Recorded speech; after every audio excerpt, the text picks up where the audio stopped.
Muchas bendiciones, jóvenes señoritas.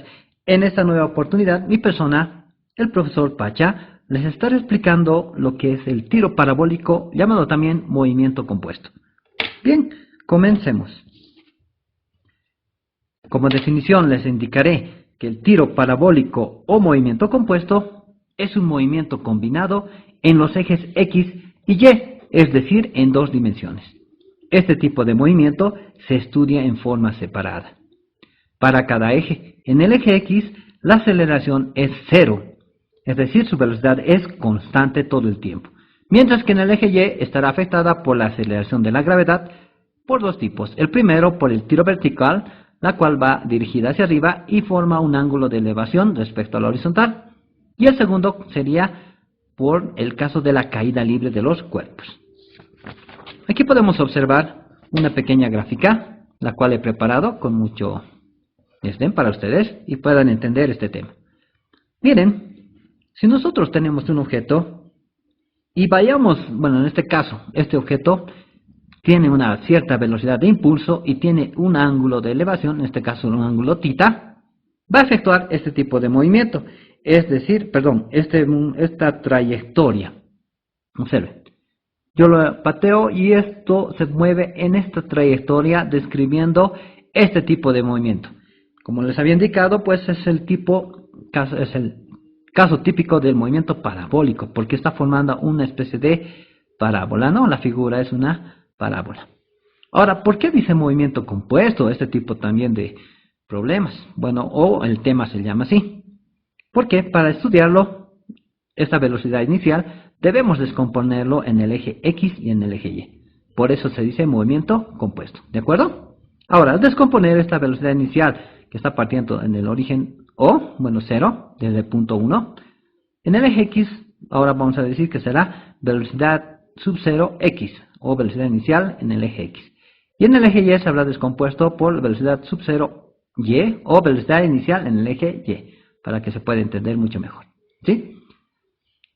Ahora, si observan esta gráfica, este objeto cuando suba va a estar afectado por este tipo de movimiento, la cual le hemos llamado tiro vertical, donde la aceleración de la gravedad es negativa.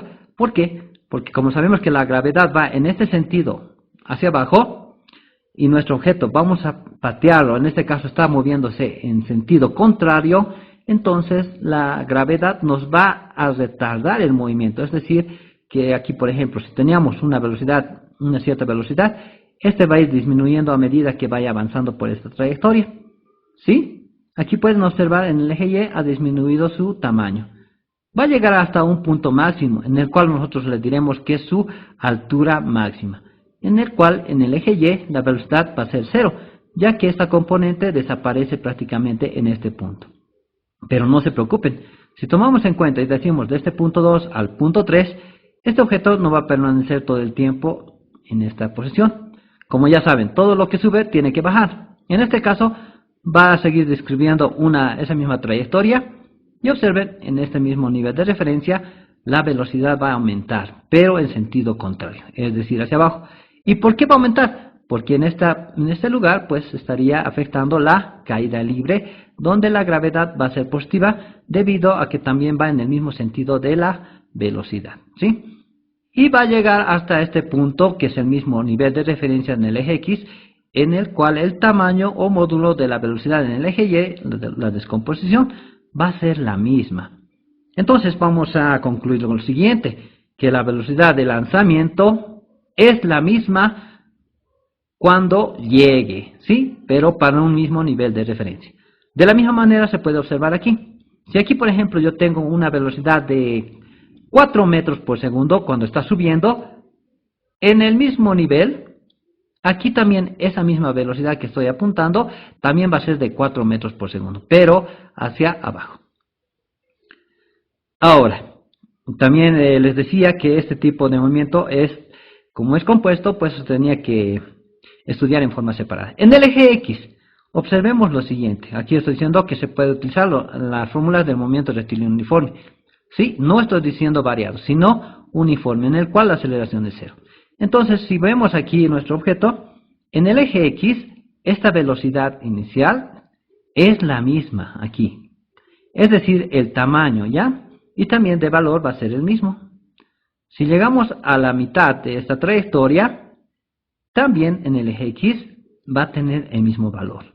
Por eso también se lo dibuja del mismo tamaño. Aquí también, miren, se repite, ¿no? En el eje X. Y finalmente, cuando llegue al mismo nivel de referencia, esa velocidad en el eje X sigue siendo la misma. ¿Sí? De eso se concluye que en la velocidad en el eje X es constante esa velocidad. Ahora, mientras que en el eje Y, pues había sido afectada por dos tipos de movimiento, el tiro vertical y la caída libre. Si tomamos en cuenta este punto 1 hasta este punto 2, pues vamos a ver que este objeto, a medida que vaya subiendo, va a disminuir su velocidad en el eje Y, hasta alcanzar su altura máxima, en el cual la velocidad en el eje Y va a ser 0. Pero cuando vaya bajando, va a aumentar la velocidad debido a la caída libre, es decir, la aceleración de la gravedad en forma positiva hacia abajo. Y va a llegar hasta este punto. Entonces, para un mismo nivel de referencia, ya sea en aquí o en aquí, es un ejemplo simplemente, las velocidades son las mismas. Ahora, otro caso más. El tiempo de subida. El tiempo cuando este objeto vaya a subir hasta este punto 2, que estoy diciendo del punto 1 al punto 2, donde existe el tiro vertical, va a ser el mismo si nosotros tomamos en cuenta del punto 2 al punto 3. Es decir, si nosotros de aquí hasta aquí tardamos, por un ejemplo, el tiempo de subida va a ser igual a 7 segundos, desde aquí hasta aquí, nuevamente repito, desde este punto 2 al punto 3 también tienen que transcurrir 7 segundos. A eso le llamamos tiempo de bajada.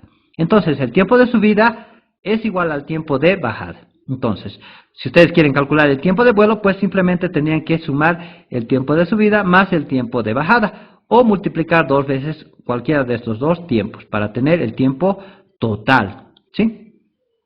Ahora, otra consideración. Si nosotros quisiéramos calcular la velocidad en cualquier punto, pues simplemente vamos a hacer en este caso, vamos a dibujar en el eje X cuál será su distancia en el eje X y en el eje Y respectivamente. Y ahí tendremos la velocidad en ese punto. Pero para calcular esa velocidad, pues vamos a descomponer esta velocidad en el eje X, que sería Bx, y en el eje Y, By. Posteriormente les estaré mostrando las fórmulas para poder hacer esto. Y también para calcular la altura máxima, como también calcular el alcance máximo horizontal. ¿Sí? Espero que se haya podido entender hasta este momento. Cualquier duda, pues me la hacen conocer en su debido momento. Bien, vayamos con la siguiente parte, que serían las fórmulas. Como les decía, para calcular la velocidad hay que utilizar las componentes. En el eje X, la componente, aquí en la velocidad inicial en el eje X, será igual a la velocidad inicial con la cual está partiendo el objeto y multiplicarla por la función coseno del ángulo, en este caso el ángulo θ. Y en el eje Y sería la velocidad inicial por la función seno, ¿sí? Ahora, si queremos calcular las velocidades en cualquier punto, pues estas fórmulas nos van a servir. La velocidad en el eje X, como les decía que es constante, pues se repite. Observen que son los mismos datos. Pero mientras que en el eje Y, pues están afectadas por las fórmulas de tiro vertical. En este caso, miren. Pero y también multiplicado por la función seno, porque está en el componente en el eje Y. Y multiplicado por la gravedad y por el tiempo de subida, en un caso. Una vez que calculemos tanto la velocidad en el eje X como en el eje Y, pues su velocidad se la calcula con esta formulita, que sería velocidad en el eje X al cuadrado más la velocidad en el eje Y al cuadrado. Ahora, si nos piden calcular la posición en cualquier punto, en el eje X simplemente se la utiliza esta formulita, con lo cual ya estaría calculado cuál sería su distancia en el eje X. Mientras que en el eje Y utilizaremos esta fórmula, y si observan, esto sería simplemente la velocidad inicial en el eje Y, que sería esta. Pero aquí ya lo estoy reemplazando por su dato, que sería velocidad inicial por el seno del ángulo θ, y luego lo demás ya ustedes ya conocen. La G es la aceleración de la gravedad. Si nos piden calcular el tiempo en alcanzar la altura máxima, esta fórmula les va a servir. Y si quieren calcular el tiempo total, pues esta fórmula simplemente hay que multiplicarla por 2 y ya tendremos el tiempo total o el tiempo de vuelo. Para calcular el alcance máximo horizontal, pues esta fórmula les va a servir. Y si quieren utilizar y calcular una ecuación, bueno, esta sería la ecuación de la trayectoria, la cual se utiliza en problemas universitarios. Entonces les va a servir también esta fórmula. Y bueno, pues Muchas gracias por su atención, jóvenes señoritas. Y hasta aquí el video de hoy. Y si creen que este contenido fue de utilidad, por favor, compártanlo con los demás y nos estaremos viendo la próxima clase.